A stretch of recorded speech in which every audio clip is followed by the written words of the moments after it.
بسم اللہ الرحمن الرحیم۔ اٹھو مسلمانوں، اپنے مقدر جگا لو، نماز ادا کر کے اپنے اللہ کو منا لو۔ دوستو برخوردارو،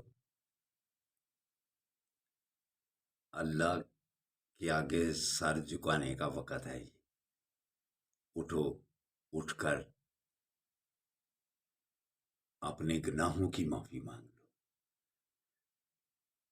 نماز ادا کرنے کے بعد پھر یا توابو، اللہ کے ناموں کا ورد کرو۔ انشاءاللہ تعالی توبۃ النصوح اللہ نصیب کرے گا۔ یا توابوں کی تسبیح کیا کرو۔ نبی کریم صلی اللہ علیہ وآلہ وسلم کا فرمانے علی شان کہ ہر بندہ، ہر مسلمان، ہر مومن گناہ گار ہے، لیکن اچھا گناہ گار کون سا ہے؟ جو اپنے گناہوں کی معافی مانگتا رہے۔ اچھا گناہ گار فرمایا ہے، اچھا بندہ بھی کہہ دیتے، اچھا مسلمان بھی، لیکن اچھا گناہ گار کون سا ہے؟ جو اپنے گناہوں کی معافی مانگتا رہے۔ تو دوستو، یہ اپنے گناہوں کی معافی مانگنے کا وقت ہے۔ اٹھو، اٹھ کر نوافل اور فرائض ادا کر لو، اور جو کچھ بھی مانگنا ہے اس وقت وہ مانگنے کا وقت ہے۔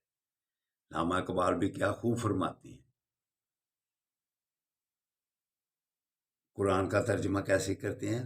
ہم تو مائل بکرم ہیں، کوئی سائل ہی نہیں، راہ دکھلائیں کسے، کوئی راہ روے منزل ہی نہیں۔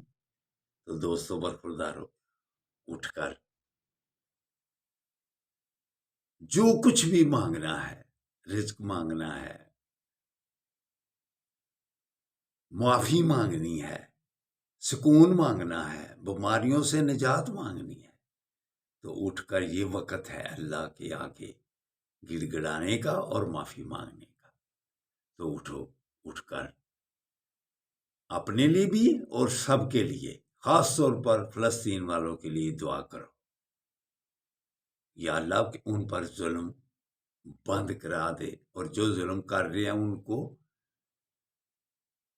عذاب میں مبتلا کر دے۔ یہود و نصارہ یہ پاکستان کے مسلمانوں کے دشمن ہیں، لیکن ہم مسلمان ان کی جھولی میں گرتے ہیں۔ یا اللہ ہمیں ان سے نجات عطا فرما دے۔ اللہ حافظ، اللہ حافظ، اللہ حافظ۔